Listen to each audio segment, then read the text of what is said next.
Bienvenidos a Puerto Cultura. Nos encontramos en Difusora Soriano 1210 AM, Poder de Radio, y hemos llegado para acompañarte, estés donde estés, como cada sábado desde hace ya algunos años. Luego vamos a tener que celebrar nuestro aniversario, pero eso va a quedar para más adelante. Mi nombre es Daniel Kors y junto a Sandra Rush y María Noel Requesén vamos a estar contándote sobre historias de vida, sobre cine, sobre premios, sobre libros recomendados y también vamos a analizar una obra de los clásicos de la literatura, como hoy hemos elegido una de misterio, más bien tirando al terror. Así que te invito a quedarte junto a nosotros los próximos 60 minutos y dejarte llevar por todos estos temas que te vamos a contar, porque estamos a punto de desembarcar en el sorprendente universo de Puerto Cultura, ese espacio entre el cielo, la tierra, el arte y vos que estás allí acompañándonos en Difusora Soriano 1210 AM, Poder de Radio y Poder de Conocimiento.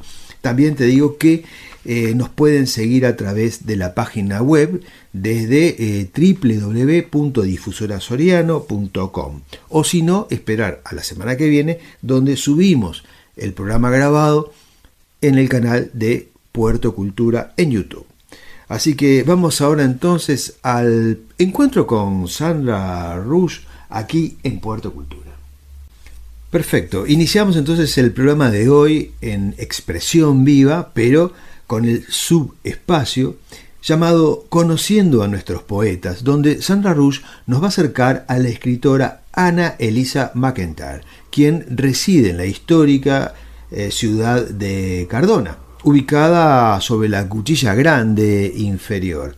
Anna Elisa McEntire, además de escritora, es profesora de matemáticas, así como muchos otros grandes escritores lo fueron, ¿no? Como Antonio Machado, J.K. Rowling, Stephen King, R.R. Tolkien, Lewis Carroll, por acordarme de algunos, porque es sorprendente cómo una artista puede estar compuesto de tantos intereses diferentes y cómo en este caso, como este caso de Anna Elisa McEntire, impartir conocimiento científico y también emocional. Pero de todo esto lo vamos a estar hablando con la propia escritora y profesora Anna Elisa McEntire y con Sandra Rush. Así que adelante, Sandra, con este gran encuentro con la profesora y escritora Anna Elisa McEntire. Buenas noches, querida audiencia. Muchas gracias, Daniel, por el pase. Espero que ayer hayan disfrutado de un hermoso día de San Valentín. Bueno, hoy, como venimos haciendo estos últimos sábados, dedicamos la columna de expresión viva para conocer a nuestros artistas, a los escritores de nuestro departamento. En el día de hoy vamos a compartir una reseña de la vida y capaz que mucho de su vida a través de su obra sobre Anna Elisa McEntire. Anna Elisa tiene 36 años, es mamá de 4 hijos, de profesión y vocación docente y escritora. Nació en la ciudad de Rosario el 10 de febrero de 1989. Desde pequeña, su familia se mudó a Cardona y ahí ha vivido hasta hace unos pocos meses. Y nos cuenta que escribir le ayudó a ordenar y entender sus sentimientos, esos que a veces no queremos escuchar. Pasó mucho tiempo sin sanar heridas de su infancia, pero la vida le dio una segunda oportunidad para que tomara conciencia y pudiera cambiar la forma en que se sentía y así reconstruirse. Anna Elisa, en segunda oportunidad, dice que pudo descubrir muchas cosas de su vida y afirma que escribir ese libro le cambió la vida. Fue publicado bajo el sello Libros que Aman la Vida. Y hoy conoceremos esta obra Segunda Oportunidad, que es una historia novelada que fue prologada por Alejandro de Barbieri, quien también escribió muy emotivas reflexiones en la contratapa del libro y se expresa así respecto a esta obra.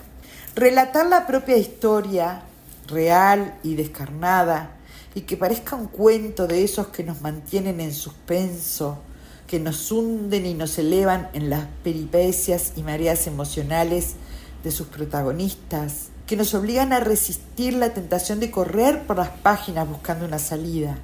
Eso es lo que ha logrado Anna Elisa McEntire en estas páginas. Si hay algo que caracteriza a la poesía, es su capacidad de transformar los elementos más oscuros, inertes o dolorosamente feos en rayos de luz que, como faros, iluminan la conciencia, dejando un espacio para la recreación del mundo, del nuestro y del mundo que nos reúne como seres humanos con nuestras pequeñas grandes luchas e inmensamente milagrosas victorias cotidianas. Por esto, este libro es poesía, sí, una honda poesía que nos invita a rever la muerte, así como es ella, desnuda y cierta, como la vida. Y dice así: el camino hacia la calma, hacia la paz espiritual después de haber acompañado a la familia que sufre, es la compasión en acción.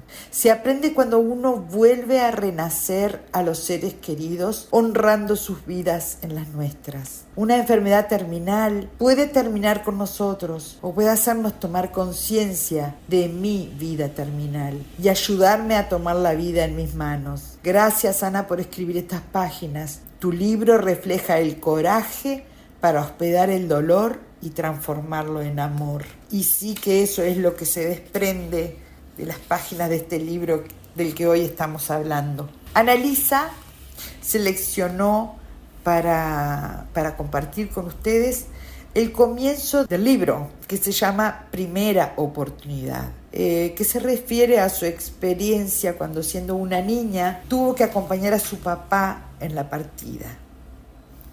Y luego compartiremos la parte final de la segunda oportunidad. La misma historia que en la primera, pero con otra realidad. Ella ya adulta, con otra mentalidad y otra forma de ver las cosas.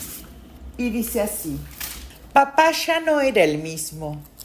Aunque tenía ganas de vivir, había perdido la movilidad de la mitad del cuerpo. Uno de sus brazos colgaba atado de un pañuelo. Un día lo ayudé a calzarse el pie que no podía mover. Era un pie pesado, sin vida. Le puse el champión y le até los cordones. Cuando levanté la vista y lo vi a los ojos, vi tristeza. Una tristeza que hasta hoy puedo sentir. Pese a eso, él trató de seguir estando presente, mostrarse feliz, todo lo que pudo. Salimos algunas veces a pescar, fuimos a la playa, festejamos cumpleaños que él mismo animó. Momentos que nunca voy a olvidar. Jugábamos como los amansalocos que utilizaba para ejercitar la mano debilitada. Se preocupó de comenzar a escribir ese cuadernito para nosotras. Entendió que pronto ya no estaría para consolarnos. Sabía que sería difícil y nos haría falta. Talló en unos cuadritos de madera mensajes fuertes, llenos de amor, la imagen de la Virgen para que nos protegiera y también una frase del ángel de la guarda. Tal vez cualquiera pensaría que mamá, mis hermanas y yo nos esperábamos lo que pronto iba a suceder, pero como estoy contando mi historia, les puedo asegurar que no. Yo nunca pensé que eso le pudiera ocurrir a él. No lo entendía ni lo aceptaba. Para mí lo único que era seguro era que iba a mejorar. No debería morir un hombre así, tan joven, tan bueno y con tanto por delante. Yo me aferraba a la fe, Pedí a Dios que lo curara, y como niña que era, tenía sueños y fantasías. Mi hermana mayor era más inteligente, se dio cuenta antes, y estoy segura de que por eso se hizo más fuerte en cuestión de semanas. Ayudaba a mamá, nos mandaba, nos ayudaba siempre y nos decía qué hacer. Creo que creció de golpe, lo cual a veces lamento, ya que la alejó un poco de nosotros. Papá usó muletas un tiempo y después silla de ruedas. Cuando el dolor fue demasiado, ya no se levantaba de su cama, ya no toleraba ningún ruido y de ahí pasó al sanatorio. En este fragmento, Ana se muestra como era, como niña, cómo lo sintió, cómo lo vivió. Ahora a continuación voy a leer el final de La segunda oportunidad. Disfrutaba de brindarle esos cuidados. Sentía su agradecimiento y cada sonrisa que me regalaba para mí era suficiente. Pili, Meli y yo aprendimos a prepararle el pastillero con todas las medicaciones a Mauri, la de la mañana, la de la tarde y la de la cena. Todas colaboramos con lo que podíamos para aliviar a mamá y también porque nos nacía hacerlo. Un día estaba tomando mate junto a Mauri, mamá, Pili y Melina. Él se paró para ir al baño con mucha dificultad y a mitad de camino se detuvo. Pili se paró rápido y lo agarró y él comenzó a temblar. Yo también corrí a agarrarlo y luego Melina y mamá. Nos encontramos todas abrazándolo y sosteniéndolo en esa convulsión contenida por la medicación. Solo pudimos sostenerlo entre las 4. Cuando cagó, él no sabía a dónde iba y no se sentía bien. Y se fue a acostar. Ese día fue muy fuerte. Nunca lo había visto así. Y nuestros brazos lo contuvieron. Aunque no cesó su dolor, no lo dejamos caer para evitar un daño mayor. Ese día llegué a casa y lloré. Solo podía llorar. Llega un momento en que debemos entender que no podemos controlar todo. Solo podemos dar lo mejor de nosotros y aún así no todo saldrá como queremos. Ana Elisa nos cuenta 2 experiencias de vida y muerte, de dolor, en 2 momentos diferentes de su vida, su niñez y su adultez. Con su pluma sensible y clara nos transmite todo eso que ella sintió, la posibilidad de poder encarar en esa segunda oportunidad la vida y la muerte desde otro lugar. Muchísimas gracias, Ana Elisa. Gracias por habernos acompañado. Gracias a toda la audiencia.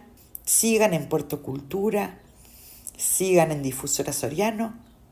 Nos encontramos el próximo sábado para conocer otro escritor de nuestro departamento.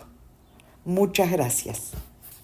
Nos encontramos en Difusora Soriano 1210 AM y continuamos en Puerto Cultura, donde ya recibimos a la escritora y licenciada en comunicación María Noel Requesén, quien en su espacio Séptimo Arte 21 nos contará sobre los premios Goya, donde se celebra la calidad del cine español. Yo diría que del fantástico cine español. Personalmente soy así, fanático del cine español. Una ceremonia, los premios Goya, donde también se le entrega el Goya de honor. Pero sobre todo esto, María Noel nos tiene preparado un informe sumamente completo, como siempre hace. Así que adelante, María Noel, te escuchamos atentamente todo lo que tienes para contarnos sobre esta gran premiación de los premios Goya.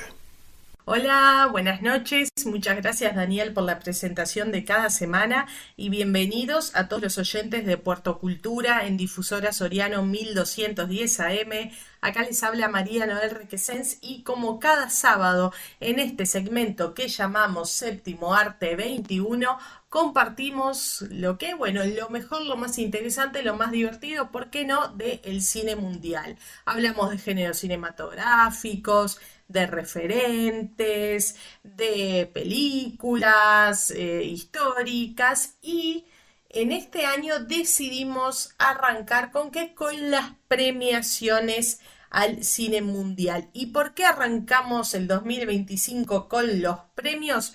Porque a estas fechas, lo que es enero, febrero y algo de marzo de cada año, se le llama en el cine, se le dice la temporada de premios. ¿Por qué? Porque es donde son los meses donde se hacen todas las entregas de los premios más importantes al cine.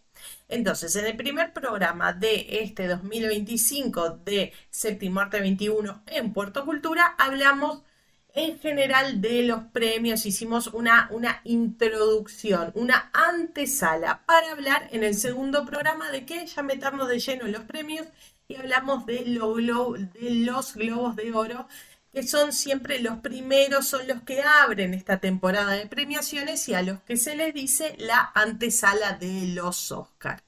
Y hoy nos toca hablar de un premio al cine que a nosotros nos es cercano y a la vez lejano. ¿Por qué cercano? Porque yo a estos premios de los que vamos a hablar hoy les digo que son cercanos porque hablan español.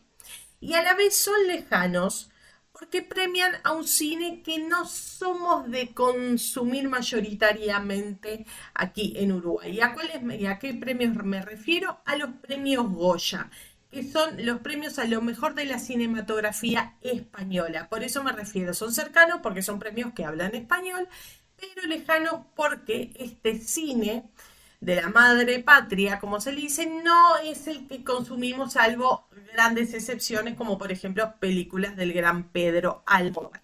Pero vamos a hablar de historia. Los premios Goya,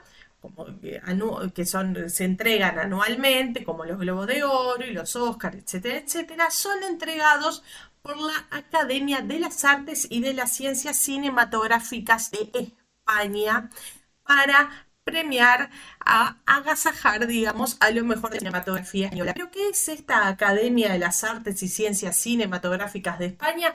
Bueno, es una organización que se fundó allá por principios, casi mediados de la década del 80, con el fin de promover e impulsar al cine español a nivel mundial. ¿Y cómo lo hacen? Bueno, entregando un premio basándose en las entregas de los ya recontra conocidos Oscar y Globos de Oro y también los BAFTA, que son al cine británico, que ya vamos a hablar de ellos. Bueno, esta Academia de las Artes, y Cinematografía Españolas deciden crear un premio para promover el cine español. ¿Y cuál es el origen de esta academia?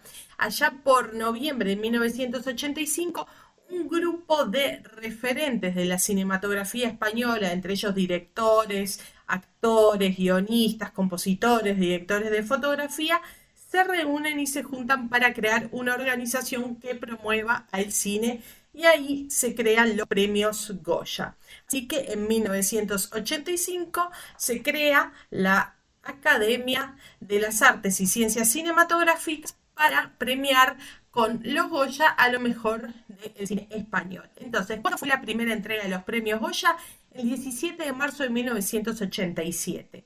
Es decir, que esa entrega premió a lo mejor del año anterior, es decir, del 86, porque ustedes ya saben que los premios se entregan a lo mejor del cine del año anterior a la entrega. Es decir, que ahora los premios que se están entregando ahora en 2025 es a lo mejor del cine de 2024. ¿Y en qué consiste esta estatuilla? Bueno, esta estatuilla es un busto precisamente de Francisco de Goya.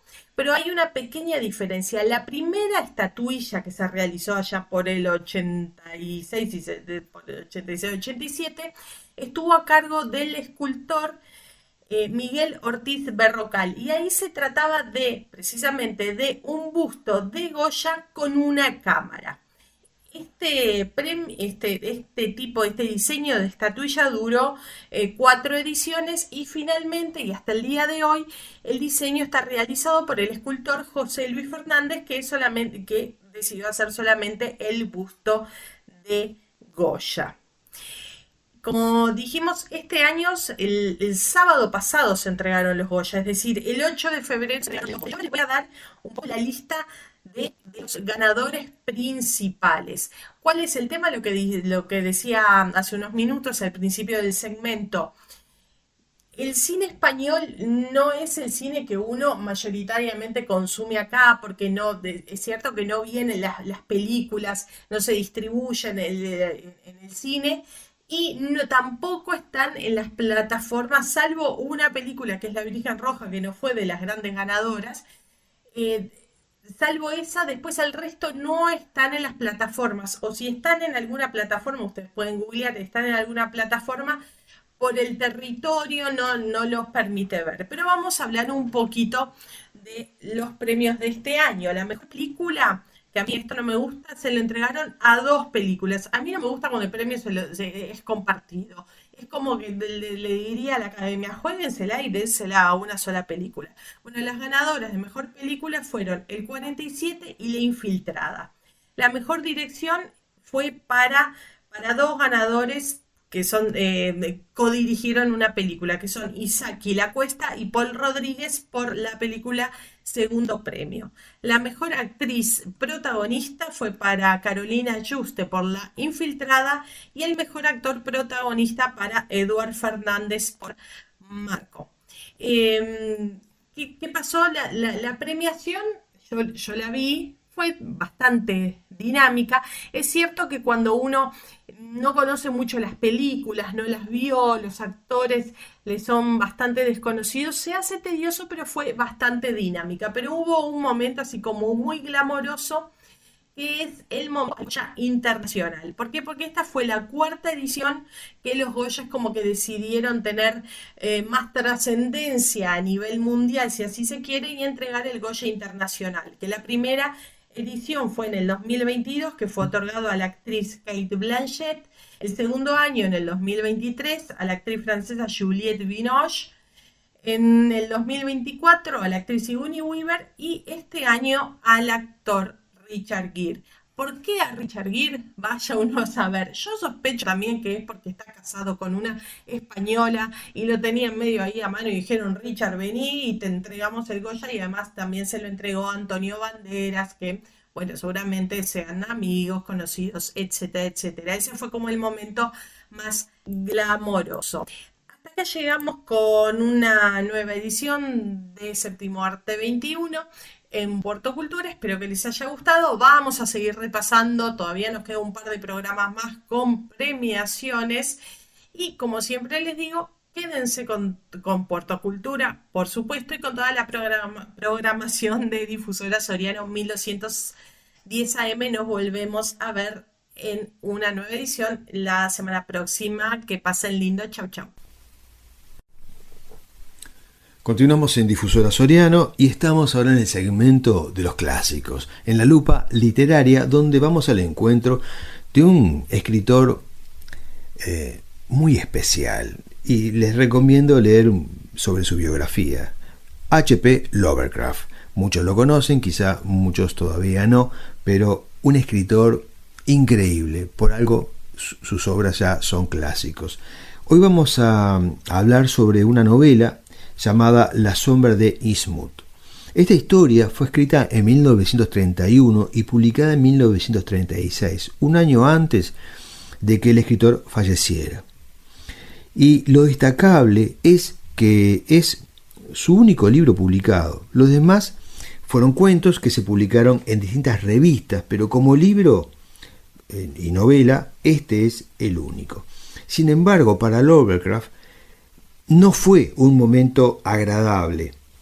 Me refiero a todo lo que refería a esta publicación en particular.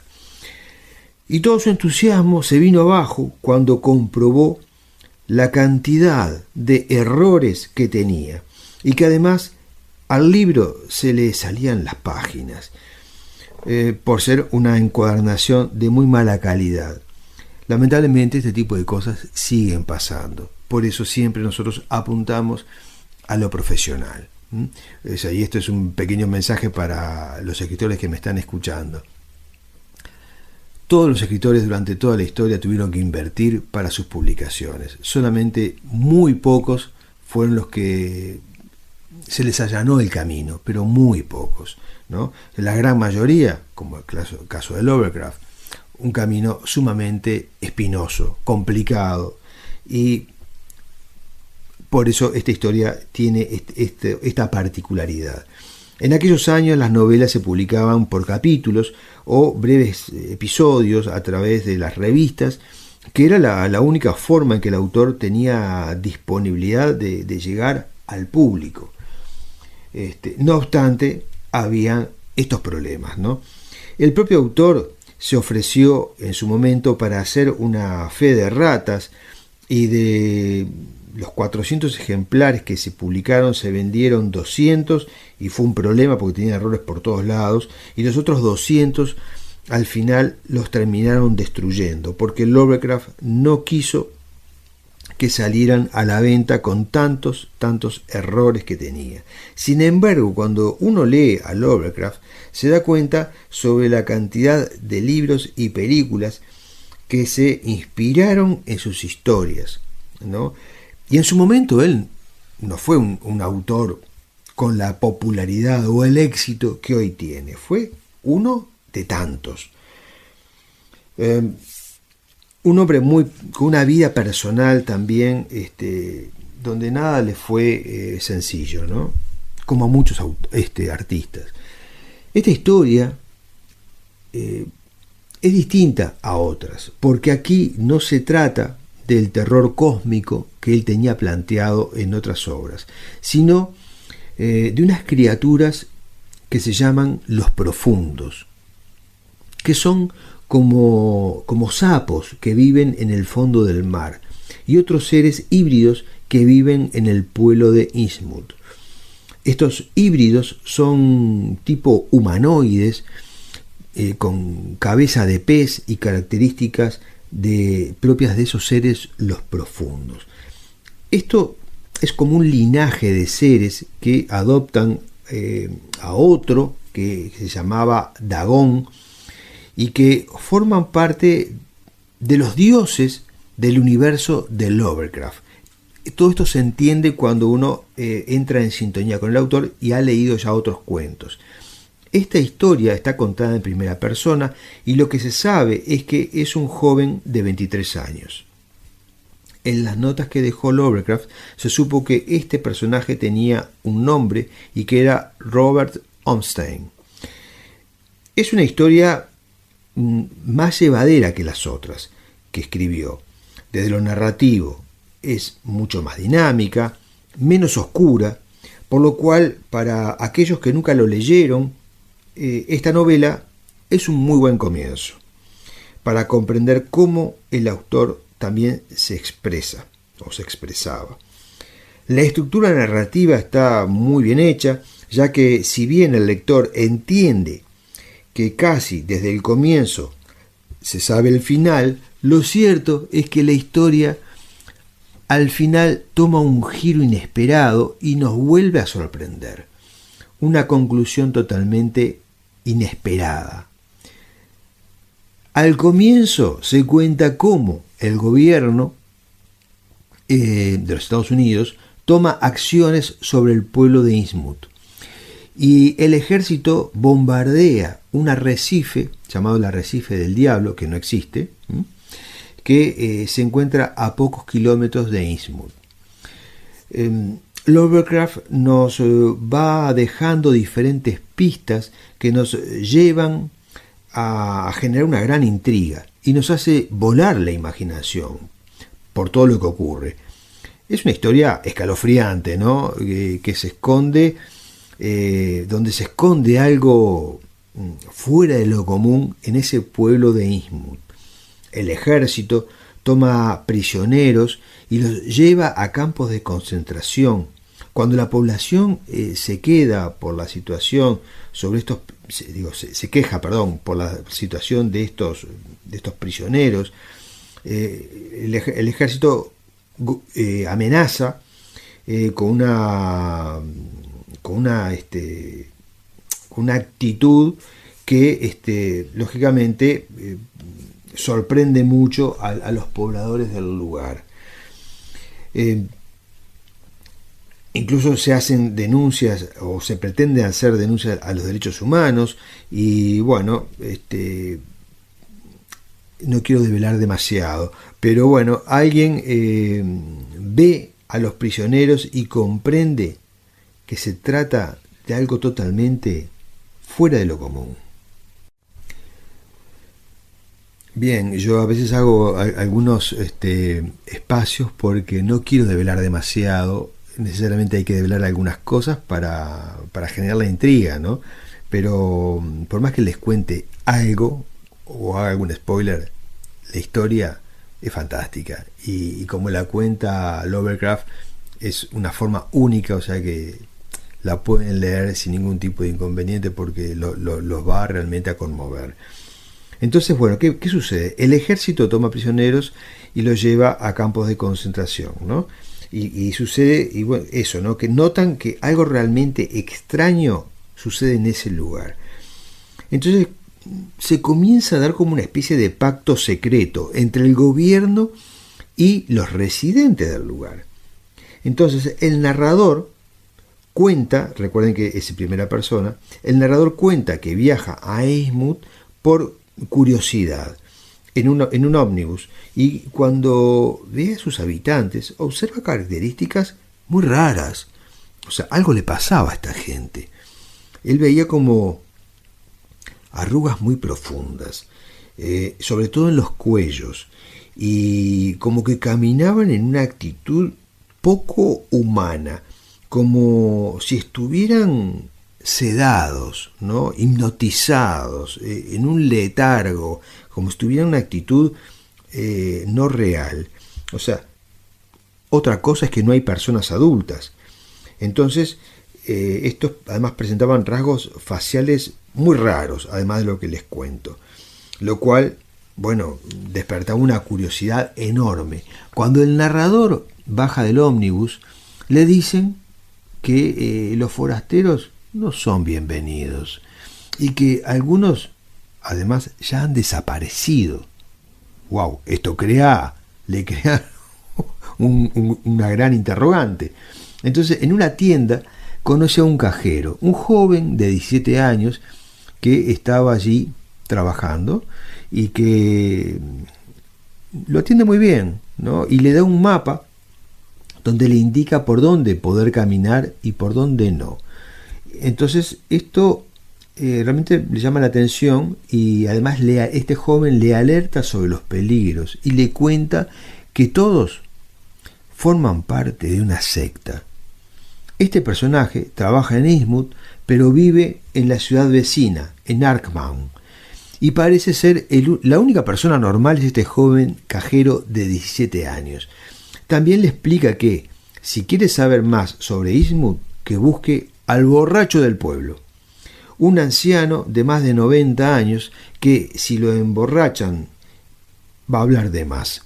Entonces este hombre, el protagonista, el visitante, lo busca y al final lo encuentra y se hace lo que le había aconsejado este joven, lo embriaga y el anciano empieza a hablar, ¿no? Se le suelta la lengua, como se sabe. Este anciano pertenecía a la familia más rica del pueblo, dueño de una gran planta procesadora de oro, pero el hombre no salía muy pocas veces de su casa. Y le dice, aquí hay varios temas que están vinculados y que bueno, lo van a sorprender. En las profundidades marinas suceden cosas inexplicables. Le dice también que el oro como material preciado en ese lugar también está relacionado a otros seres no humanos. Y también de esta historia se desprende algo que va a ser muy común en el futuro del literario, ¿no? de lo que sale a partir de esta novela, que es la relación entre hombres y extraterrestres. Pero todas estas cosas que mencioné se vuelven más comunes en el futuro de la literatura de ciencia ficción, ¿no? O sea, extraterrestres en el fondo marino, el oro como material muy codiciado por los seres Anunnakis, ¿no? Pero esto lo sabremos después y no por esta novela. Lo que pasa es que esta novela hace toda esa conexión con lo que otros escritores escribirán en el futuro. También nos cuenta Lovecraft en esta novela sobre la transformación genética de los seres humanos y ese proceso hacia los reptiles, y de aquí nos deriva los reptilianos. O sea, Lovecraft muy sutilmente nos va contando sobre todos estos temas que décadas después venimos a ver en el cine y en otros libros. Esta historia también menciona a Cthulhu, ¿no? Que es un personaje que él ya tiene desarrollado, Lovecraft tiene desarrollado en otros cuentos. Cthulhu es como un dios al que le rinden tributo, y esta novela también, lo cual indica qué importante era Cthulhu, ¿no? Y qué importante en toda la mitología creada por Lovecraft. O sea, nos preguntamos por qué. Nos preguntamos por qué toda esta visión sobre un mundo oculto dentro de nuestra realidad era tan importante para Lovecraft. ¿Sería todo parte de una fantasía? ¿O realmente Lovecraft quería anunciarnos sobre algo, quería vaticinar algo? Luego hubo películas inspiradas en este universo de Lovecraft, como Alien, de 1978, Godzilla, La Guerra del Mañana, una película del 2023, Solaris, una película rusa de ciencia ficción de 1977, La Niebla, La Llegada, solo por mencionar algunas películas muy famosas que no están basadas en los cuentos de Lovecraft, pero sí están inspiradas en la realidad que el autor plantea. Si ustedes han leído o han visto estas películas y leen este libro, van a saber que todo esto que les cuento se relaciona. Incluso la novela de Stephen King, La Cúpula, o Under the Dome, una película que tiene mucho que ver con Lovecraft, su universo y sobre la sombra de Innsmouth. No he hecho demasiados spoilers, pero creo que les he entregado material suficiente y muy sugerente para que lean esta novela. Nos encontramos el próximo sábado aquí en Puerto Cultura. Continuamos en la noche de Puerto Cultura por Difusora Soriano. Y ahora vamos a otro segmento esperado del programa, un segmento nuevo llamado Biografías del Cine, donde continuamos con estos personajes que han dado vida a cantidad de historias.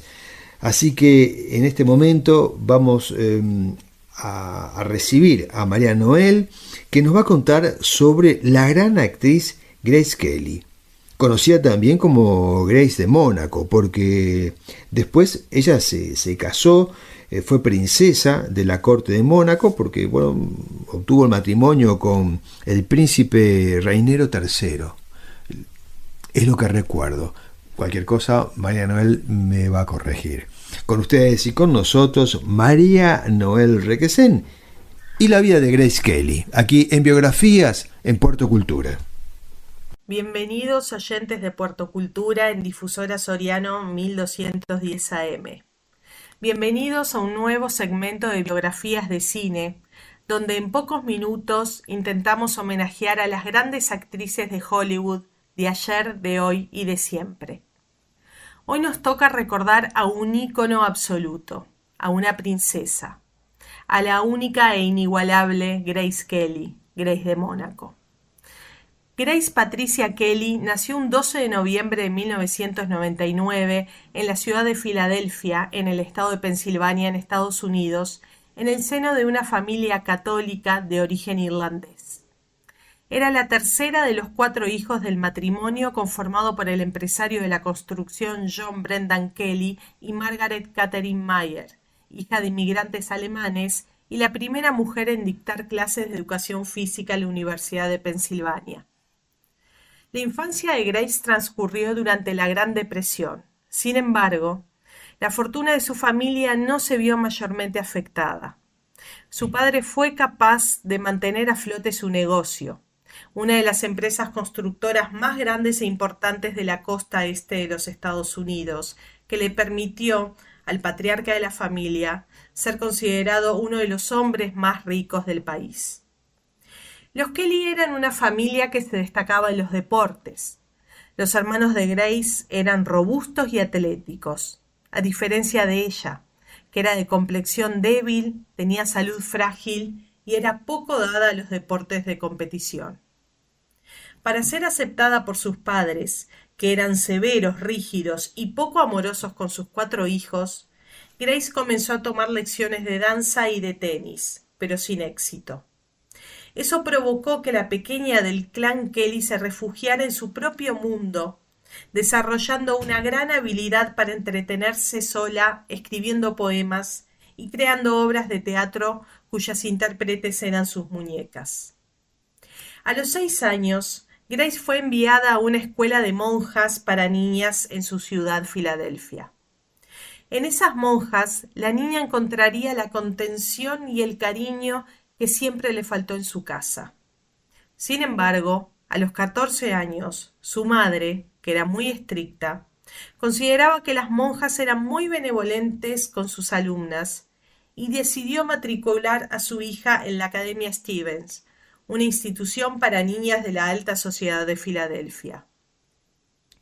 La adolescencia no fue un cuento de hadas para Grace, y ella volvió a refugiarse una vez más en el arte, esta vez en el teatro, actuando en pequeños grupos amateur de su ciudad. Su debut teatral fue a los 12 años en una compañía teatral de su barrio, causando una excelente impresión por su profesionalismo y talento a tan corta edad. En ese momento es que Grace descubrió que en el escenario podía ser quien quisiera y sobre todo ser libre. De su conservadora familia, el único que impulsó y hasta promovió la carrera como actriz de Grace fue George Kelly, un importante dramaturgo estadounidense y hermano del patriarca de la familia. George, al igual que Grace, era una oveja negra en la familia. Él era soltero, homosexual y compartía su vida con su mayordomo. Además vivía en un ambiente bohemio. A pesar de haber ganado el premio Pulitzer en teatro, era un paria para la conservadora familia Kelly. En 1947, Grace culminó sus estudios en la escuela Stevens y decidió mudarse a la Gran Manzana, a Nueva York, para estudiar actuación en la Academia de Arte Dramático de esa ciudad, a pesar de la oposición de su padre, quien consideraba que ser actriz era solamente un poquito mejor que ser prostituta. Si bien la sobrina del ganador del premio Pulitzer tenía una cierta ayuda para entrar a esta prestigiosa institución, fue su excelente interpretación en la audición que le valió su plaza para estudiar actuación. Luego de trabajar en distintas obras de teatro y de televisión, le llegó la oportunidad de tener un papel, con poco destaque, en la película 14 horas. Si bien su rol y el film no fueron acompañados por el público, para Grace fue el inicio de su carrera cinematográfica. Mientras esperaba otra oportunidad, en 1951, fue contratada por la compañía de teatro Elitch Gardens, y mientras trabajaba para la misma, finalmente recibió la oferta para rodar otra película, llamada Solo ante el peligro, de Fred Zinnemann, con Gary Cooper y Katy Jurado como compañeros de elenco. Como sucede con muchas estrellas del cine, el descubrimiento de Grace Kelly sucedió casi que de casualidad. En el preestreno de Solo ante el peligro, en la sala se encontraba el aclamado director de cine John Ford, quien quedó impresionado por la interpretación de Grace y decidió que quería contar con ella para una película llamada Mogambo, que se iba a filmar muy pronto y que contaría con las actuaciones de Clark Gable y Ava Gardner como coprotagonistas. Participar en este film le requería a Grace firmar un contrato de 7 años con la Metro-Goldwyn-Mayer. Grace finalmente accedió a firmar ese contrato, pero bajo sus condiciones, que eran seguir viviendo en Nueva York y solo rodar 3 películas al año. Mogambo le valió a Grace no solo hacerse de un Globo de Oro como mejor actriz de reparto y una nominación a los premios Oscar, sino también comenzar a convertirse en una actriz de renombre. Luego del éxito de Mogambo llegarían otras películas, hasta que en 1954 tuvo la oportunidad de trabajar bajo la dirección de Alfred Hitchcock, su director favorito, y con quien conformarían una dupla inolvidable, rodando películas como La ventana indiscreta, Crimen perfecto y Atrapa a un ladrón. Pero el destino le tenía reservado un rol aún más trascendental a Grace, mucho más importante que el de ser una estrella de Hollywood. En 1955, mientras rodaba la película El Cisne en Mónaco, Grace fue presentada al príncipe Rainiero, quien la invitó a visitar los jardines del palacio. A partir de allí, ambos mantuvieron una relación amorosa en la cual se comunicaban básicamente a través de correspondencia. Más tarde ese mismo año, de vuelta en Estados Unidos, mientras Grace rodaba otra película, el príncipe Rainiero se presentó en la residencia de los Kelly en Filadelfia para pedir la mano de Grace en matrimonio y acordar los términos del compromiso. Finalmente, este compromiso de Grace y el príncipe de Mónaco fue anunciado en enero de 1956. Esta noticia convulsionó al mundo del cine, porque significaba que una de sus mayores estrellas dejaría la actuación para dedicarse a ser una princesa. La boda se llevó a cabo en abril de ese mismo año y supuso un impulso económico para el pequeño principado que llamó la atención del mundo entero por contar con una actriz de Hollywood como su princesa.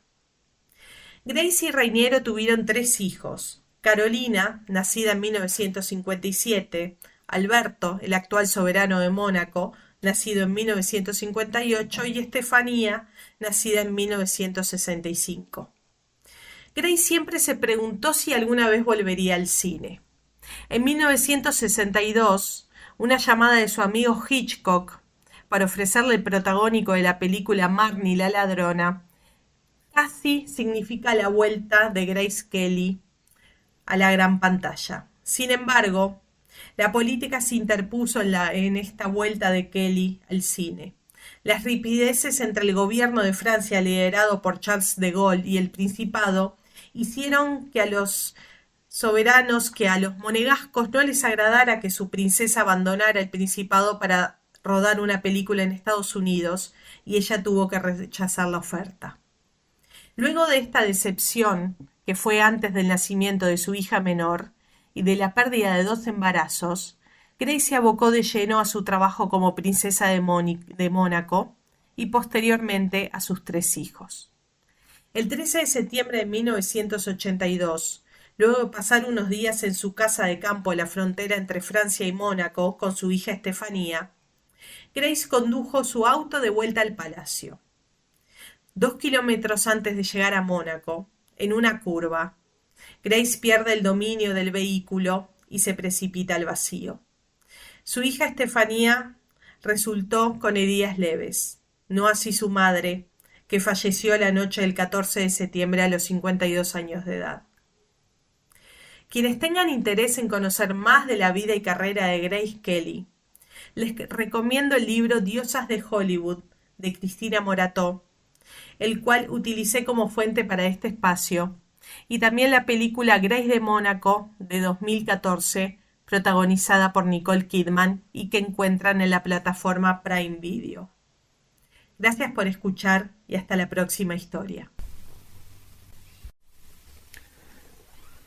Ya sobre el cierre de Puerto Cultura, vamos al catálogo editorial de Moa Dencroft, editorial Moa Dencroft, donde iniciamos y seguimos recomendando, porque los libros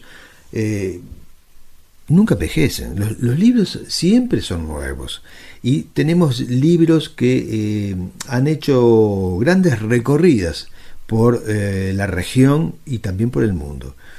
Así que uno de ellos es este, De Luces y Sombras, de Sandra Rush, un poemario que aún continúa siendo vigente, ¿no? Sandra Rush, como ustedes ya saben, es escribana, es escritora, ha integrado distintas asociaciones, ha participado de encuentros internacionales y nacionales, literarios, nos ha representado en el exterior y nos ha representado con este poemario, De Luces y Sombras, un poemario con una fineza poética muy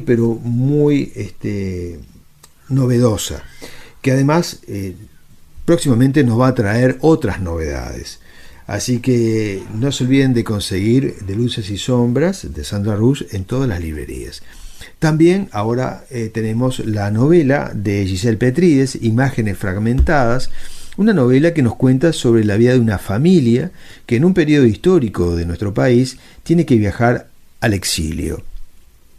Si bien les menciono que es un periodo histórico y ustedes ya se están dando cuenta qué momento, no solamente ella trata como de fondo, como de telón, como soporte a muchos acontecimientos el tema del exilio político, pero ella más que nada profundiza en lo que es el exilio en sí, ¿sí?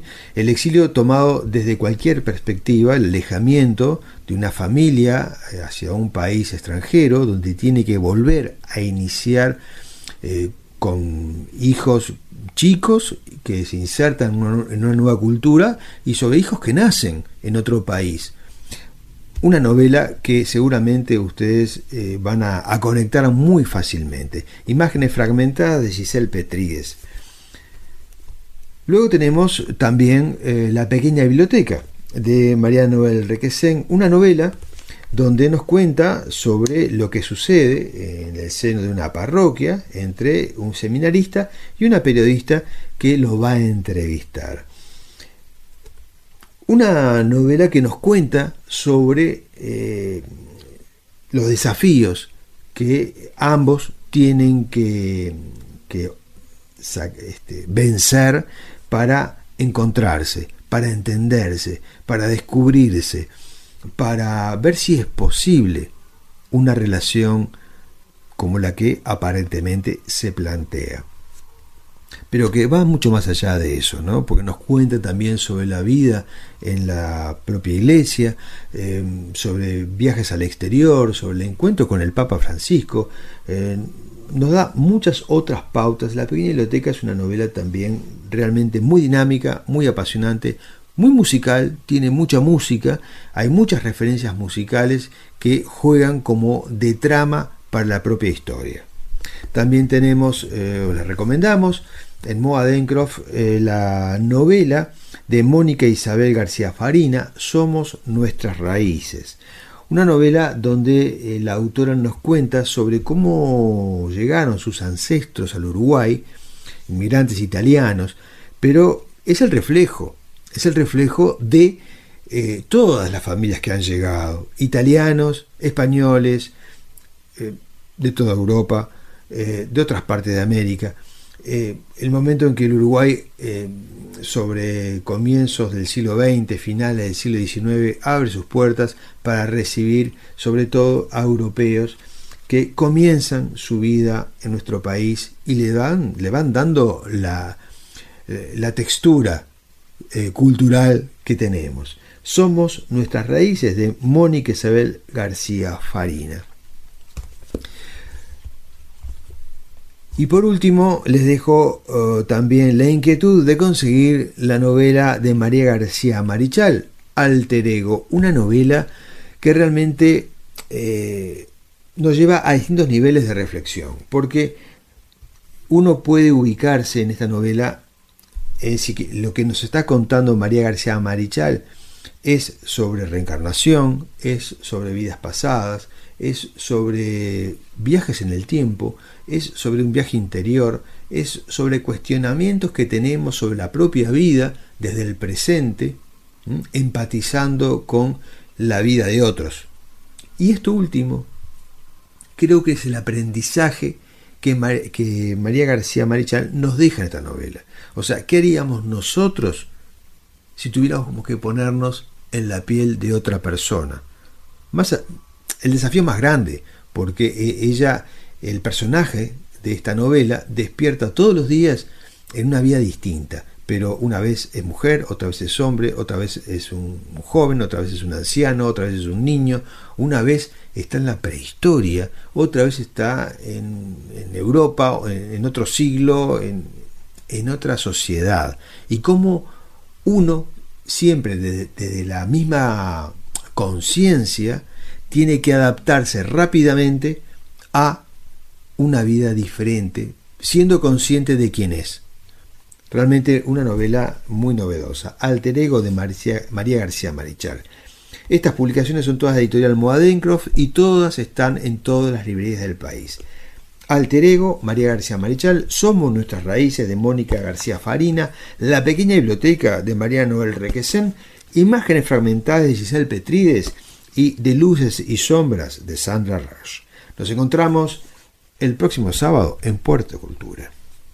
Amigos, hemos llegado al cierre del programa de hoy y zarpamos en la búsqueda de nuevo material para el próximo sábado y así poder disfrutar junto a ustedes de otras aventuras literarias, de otras biografías, de otras premiaciones, de todo lo que traemos para ustedes, de todo este material que compartimos con ustedes para disfrutarlo, porque de eso se trata, de pasar una noche de sábado entre amigos. Le agradecemos a la dirección de Difusora Soriano por permitirnos desembarcar en este programa, en esta radio y estar en sintonía con cada uno de ustedes.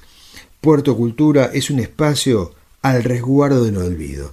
Soy Daniel Korsch y junto a Sandra Rush y María Noel Requesén les damos las gracias por acompañarnos y esperamos que hayan disfrutado de este encuentro con la escritora y profesora Ana Elisa McIntyre, con la premiación de los premios Goya y sobre la biografía de Grace Kelly y sobre el análisis que hemos hecho de la novela de H.P. Lovecraft, La sombra de Innsmouth.